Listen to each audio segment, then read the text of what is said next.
Olá, queridos estudantes. Eu sou a professora Darlinda Monteiro e ao meu lado eu tenho a professora. Olá, sejam bem-vindos. E eu sou a professora Érica Guimarães. E agora vamos conhecer o objeto de conhecimento da aula de hoje. Objeto de conhecimento da aula 4, a ocupação da Amazônia e sua relação com os ecossistemas. Detalhamento, o estudo da biodiversidade. E vem conosco a aula de hoje.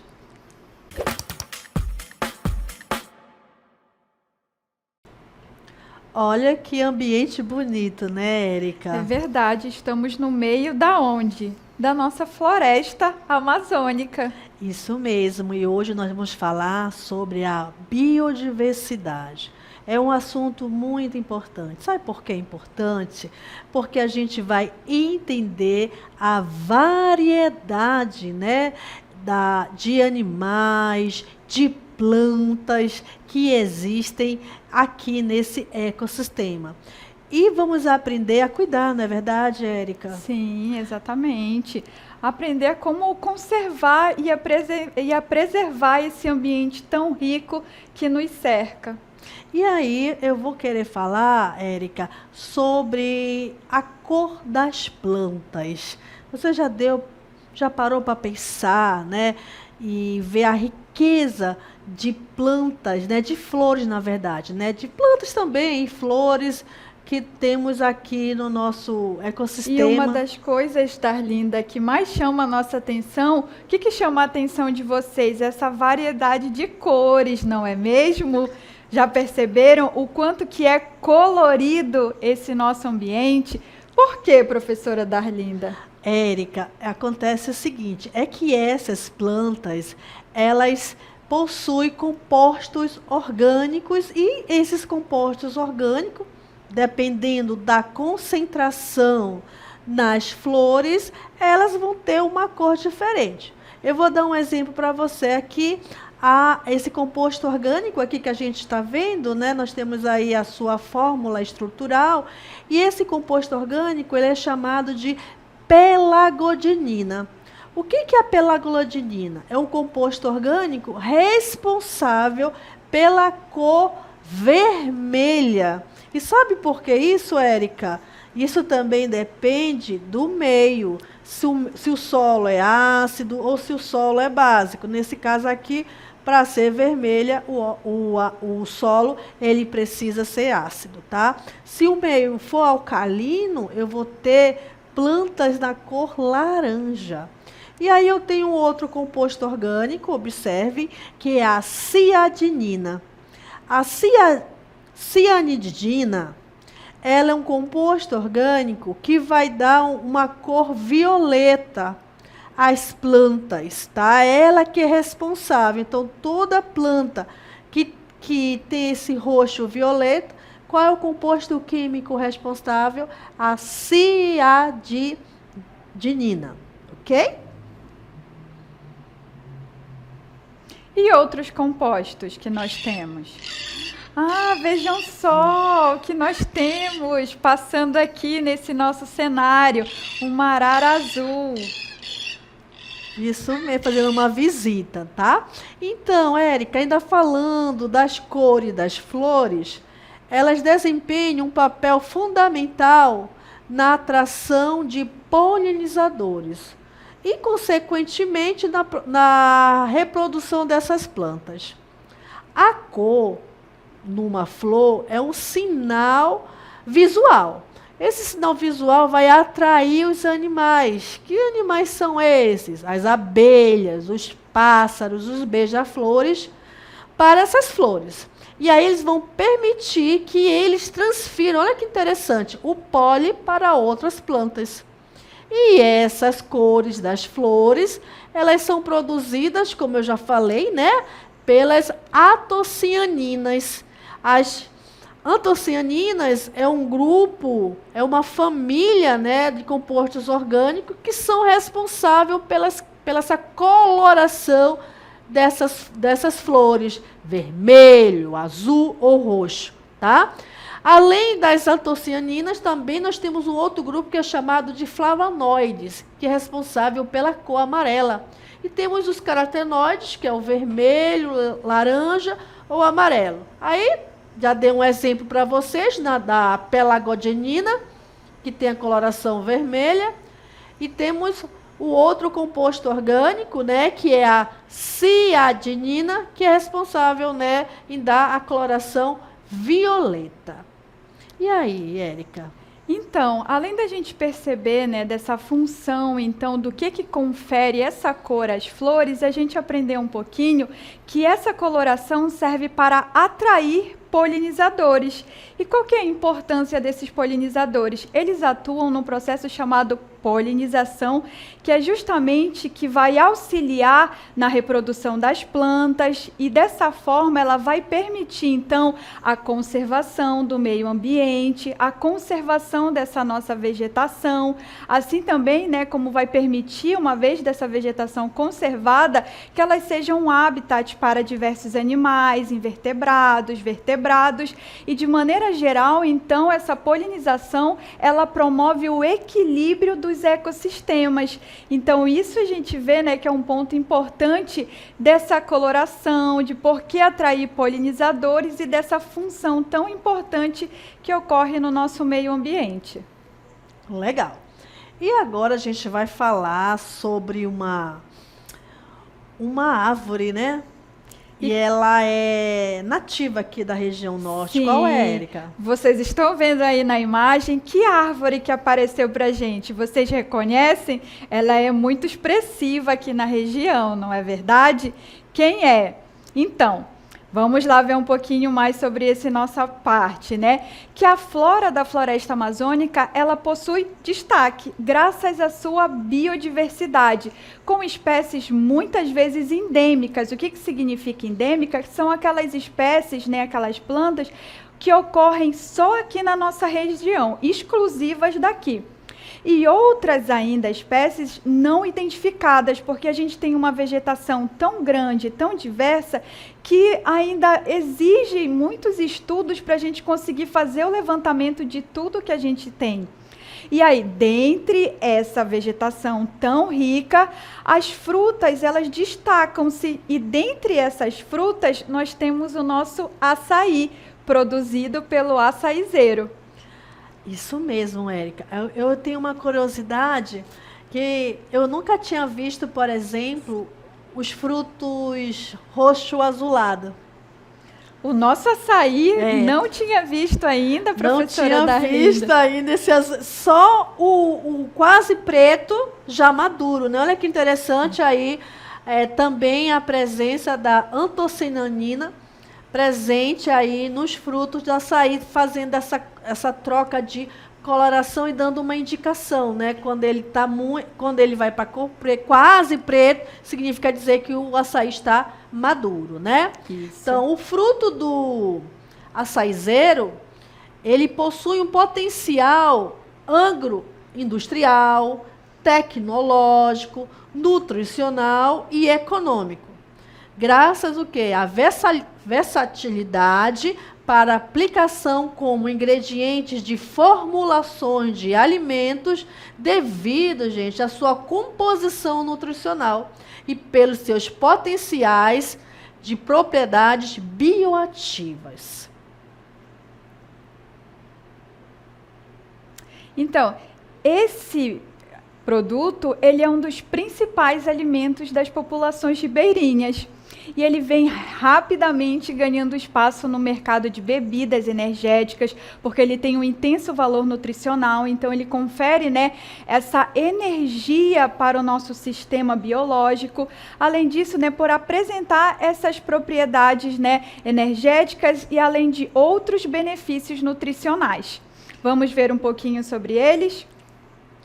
Agora a gente vai ver um pouco das aplicações do açaí, né? Que vai da natureza à indústria. O açaí, ele é um fruto típico da região amazônica. Ele é um excelente exemplo de como um recurso natural pode ser valorizado, tanto pela sabedoria tradicional, quanto pela ciência e tecnologia. A gente tem uma imagem, né? Essa imagem, gente, ela evidencia como o açaí, ele é um exemplo de bioproduto amazônico, por suas múltiplas possibilidades sustentáveis. Vou falar um pouco na indústria de cosméticos, tá? Observe aí que o açaí ele é utilizado na formulação de cremes, de shampoos, loções e outros produtos para cuidados com a pele e cabelos, devido às suas propriedades hidratantes, antioxidantes e rejuvenescedoras. Todas essas substâncias aí, elas já são cientificamente comprovadas, né, que realmente elas têm esse benefício para a pele. Podemos usar também o açaí na indústria alimentícia. O que acontece? As polpas elas são transformadas em sucos, em sorvetes e suplementos nutricionais, sendo valorizado pelo seu sabor único e seus benefícios à saúde, como a promoção de energia, de imunidade e de saúde cardiovascular. Então, são essas aí, né, a utilidade do açaí. E para o meio ambiente, será que ele é útil? E quem vai nos informar isso agora, sabe quem é? É a biologia, através da professora Érica. Então, agora que vocês já viram a importância desse fruto, né, na indústria alimentícia, a gente vai entender um pouco da diferença que ele faz para o meio ambiente. O açaí, então, ele é um fruto originário da Amazônia e ele surge como um exemplo de como a natureza ela pode ser uma fonte de sustento e desenvolvimento para as comunidades locais, ao mesmo tempo que ele também exerce uma função importante, que ele mantém a floresta em pé e essa grande biodiversidade. E como ele faz isso? Vamos lá, vamos entender como ele exerce essas variadas funções. O açaizeiro, ele é uma palmeira. Vejam a imagem que está aí ao lado. E as palmeiras, ele tem um importante papel nos ecossistemas amazônicos, dada a sua interação com um grande número de animais vertebrados e invertebrados, a ponto de serem considerados um recurso-chave para os mamíferos terrestres tropicais. A gente pode citar, por exemplo, aí a cutia. Isso também, o que significa? Que se retiradas essas palmeiras, elas podem levar a um colapso dessas populações, né, de animais que visitam o açaí. E vamos então entender quem são esses visitantes florais do açaí. Acompanhem comigo na imagem.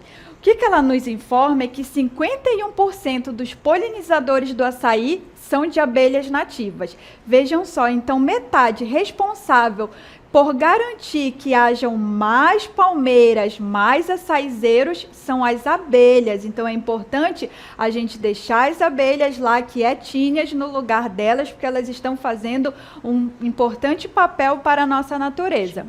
Além disso, 38% são abelhas sem ferrão, 16% são moscas, 13% outras formas de abelha, temos ainda as vespas, as formigas que auxiliam nessa polinização e também besouros de diferentes grupos.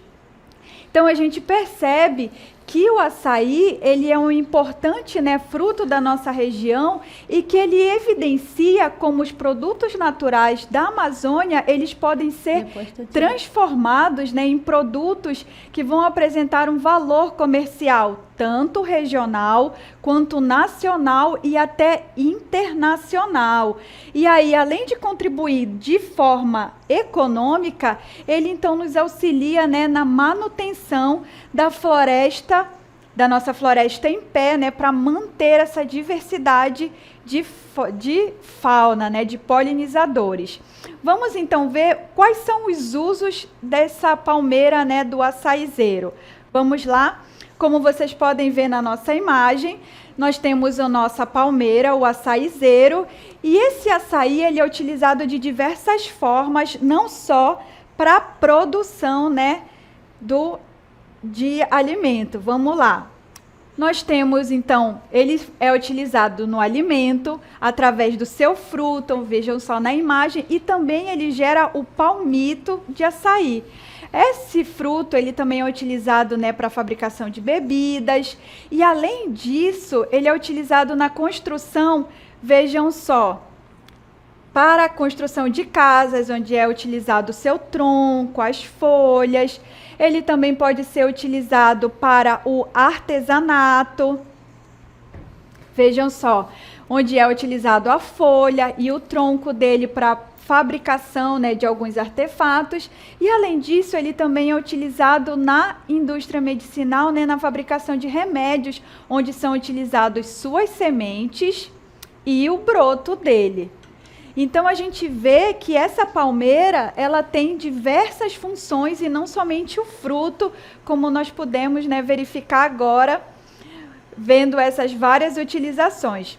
Hoje, ele é o principal produto florestal não madeireiro brasileiro e ele é consumido em todo o país e exportado para vários países. Outro fator relevante contemporâneo para o sucesso dos produtos oriundos do açaizeiro é o seu papel, então, na bioeconomia brasileira, e especialmente quando se fala em bioeconomia da floresta em pé.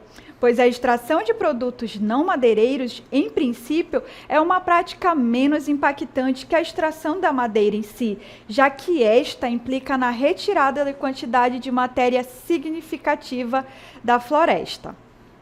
Legal, Érica. Quantas informações só do açaí, hein? Isso mesmo. E agora nós vamos assistir a um vídeo, e esse vídeo também ele vai falar sobre esses produtos, né? Essa matéria-prima que dá origem a determinados produtos.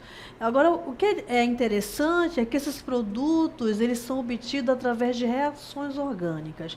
Vamos assistir, prestem bastante atenção. Você já se perguntou como os materiais ao nosso redor se transformam?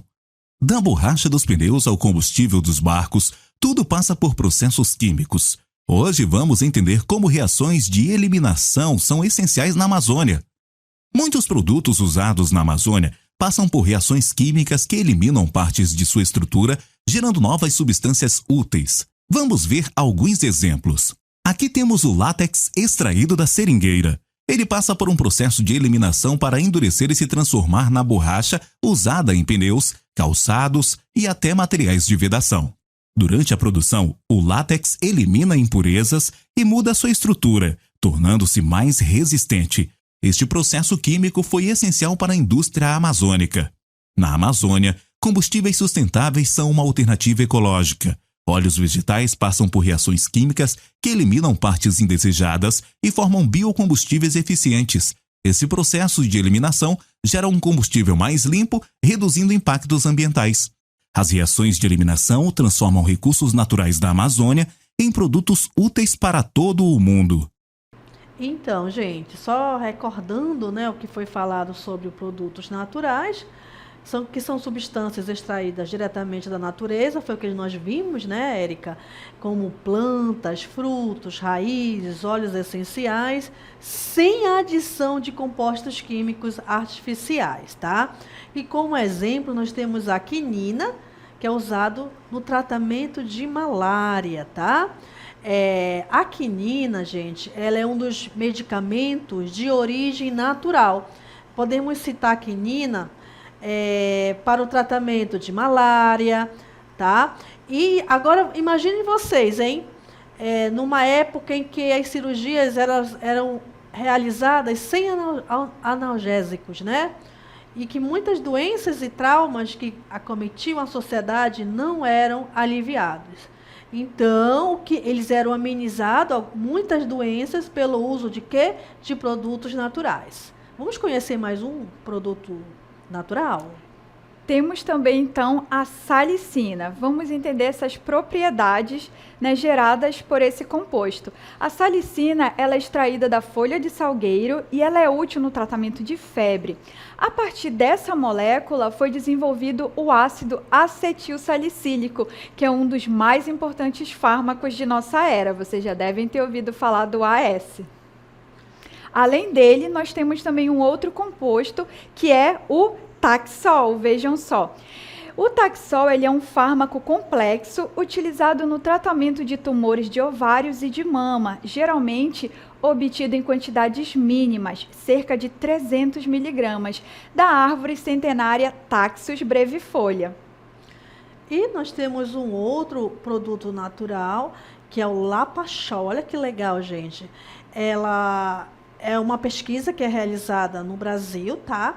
No Brasil se realiza muitas pesquisas, né, Érica? Principalmente em relação a produtos e fontes naturais, tá? Exatamente. Mas uma dessas descobertas, né, foi esse composto orgânico aqui, tá? E interessante que a obtenção do composto orgânico, Lapachol, ele é a partir das espécies do ipê roxo, tá?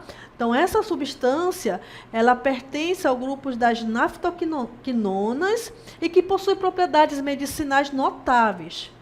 Estudos apontam que o Lapachol ele apresenta uma atividade antimicrobiana, anti-inflamatória, até potencial anticancerígeno. Tradicionalmente, né, o chá da casca do ipê roxo é utilizado na medicina popular para tratamento de infecções, úlceras e problemas respiratórios. Agora, a pesquisa científica, ela continua em investigação, tá, gente? Por quê? Para você poder usar esse medicamento, né, da forma segura e eficaz, tá bom? E agora a gente vai ver alguns produtos naturais que já têm o uso comercial, né? Sim, e utilizados, né, não na indústria farmacêutica, mas sim na indústria alimentícia, Isso. como nós vamos ver agora. A exemplo, então, ó, desse composto chamado bixina. Vamos entender de onde ele é proveniente. Então, ele é o urucum, ele é um corante natural muito utilizado na culinária, na indústria cosmética e têxtil. Ele é tradicionalmente, povos indígenas utilizam o urucum para pintar o corpo em rituais e como proteção contra o sol e insetos. Além do uso cultural, o urucum possui propriedades antioxidantes e anti-inflamatórias, sendo também empregado na medicina popular. Outro muito comum utilizado, né, pela população é a curcumina, que é o composto orgânico encontrado no açafrão, conhecido por sua coloração amarela, vibrante e aroma bem marcante, né? É uma especiaria amplamente utilizada na culinária e na medicina tradicional. Na cozinha, o açafrão dá cor e sabor a pratos como arroz, caldos e ensopados, além de ser símbolos de riqueza cultural e tradição em diversas regiões do mundo. E agora nós vamos falar de um outro produto que a gente encontra na natureza e que vocês conhecem, que é a copaíba. É isso mesmo? Isso mesmo. Vejam só essa árvore tão proeminente representada aqui, a copaíba. As árvores de copaíba, elas chegam a viver cerca de 400 anos e atingem a altura entre 25 e 40 metros e um diâmetro de até 4 metros. Possuem casca aromática, né, muito cheirosa, uma folhagem densa, como vocês podem perceber aí na árvore, flores pequenas e frutos secos do tipo vagem. A origem do nome parece ter vindo do tupi, Cupaíba, que significa árvore de depósito, ou que tem jazida, referindo-se ao óleo que possui em seu interior. Esse óleo de copaíba, ele possui várias funções, e uma das mais proeminentes é a sua função, né, medicinal, onde ele apresenta, então, propriedades, né, bactericidas, com propriedades anti-inflamatórias, antissépticas, antibióticas e cicatrizante de feridas e úlceras. É indicado no tratamento de tosses, bronquites, por causa de sua ação expectorante, e pode ser usado ainda contra reumatismo e dores musculares. E agora vamos dialogar com a biologia falando sobre a química das flores. Observe onde nosso ambiente agora, o nosso cenário, que são as rosas. Vamos falar das rosas, não é isso? Isso mesmo. Então, gente, vocês sabiam que as rosas, aquelas cores, porque não só tem a rosa vermelha, existem rosas azuis, existem rosas amarelas, e os compostos responsáveis são dois, os flavonoides e as antociancinas, tá? Os flavonoides, eles dão aquelas cores laranja, já as antociancinas, elas dão a cor vermelha. Além disso, sabe aquele aroma gostoso que a gente sente das rosas? Os compostos responsáveis são chamados de compostos fenólicos. Esses compostos fenólicos, eles são substâncias amplamente presentes nas plantas, por isso que muitas delas exalam, né, um cheiro que nos chama a atenção, nos atrai. E esses compostos, eles desempenham funções como atração de polinizadores, como abelhas, borboletas, e muitos compostos voláteis são produzidos por flores como estratégia, então, reprodutiva. Esses compostos atuam na defesa contra predadores, onde eles repelem insetos e herbívoros que vão então lá, né, predar a planta. Além disso, eles também são usados na comunicação entre as plantas, onde algumas delas liberam compostos para alertar outras plantas contra pragas. Um exemplo de um composto é o metil-jasmonato, que exerce essa função então, né, de comunicar para informar sobre predadores, sobre pragas. E você sabia que aquele cheiro agradável das rosas é uma das mais caras do mundo, a sua essência? Só para vocês terem uma ideia, para se obter um único litro de óleo essencial, são necessários aproximadamente 4 a 5 toneladas de pétalas frescas. Por isso, seu uso é frequentemente reservado a fragrâncias de luxo. A essência da rosa, ela é composta por vários compostos químicos, mas o principal responsável pelo aroma característico é o centronelol. Existem outros compostos importantes, que temos o geraniol, o nerol, o feniletanol, ok? E agora, nós falamos muito da flora, não foi isso, Érica? Sim, mas não é só ela, né, que então representa essa grande biodiversidade. A gente vai falar então de um animal, representante então da nossa fauna, responsável então, né, por se destacar como um símbolo de conservação da nossa Amazônia. E ele é o peixe-boi da Amazônia. Vamos conhecer mais um pouquinho desse animal? Então, gente, olha quem está nos acompanhando aqui, o peixe-boi, né? O peixe-boi, ele é um mamífero aquático essencial para o equilíbrio dos ecossistemas aquáticos onde ele vive. Ele atua como um verdadeiro jardineiro dos rios. Olha que função interessante do peixe-boi. Além disso, ele também tem outras funções ecológicas fundamentais. Diz aí pra gente, Érica. Como ele faz o controle da vegetação aquática, o peixe-boi ele se alimenta de grandes quantidades de plantas aquáticas diariamente. Essa ação ela evita o excesso de vegetação que pode obstruir os cursos d'água.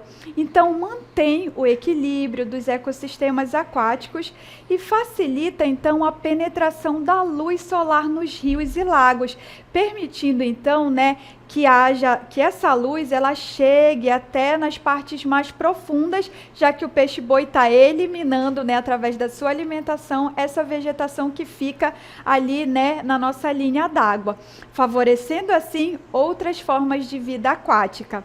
Além disso, professora Darlinda, ele atua como também? Como um reciclador, pode ser assim, Isso de nutrientes, mesmo, né? Ao se alimentar e excretar, o peixe-boi ele contribui para o ciclo de nutrientes. Suas fezes fertilizam a água, servindo de alimento aos micro-organismos e peixes. Favorece a produtividade biológica de lagos e garapés.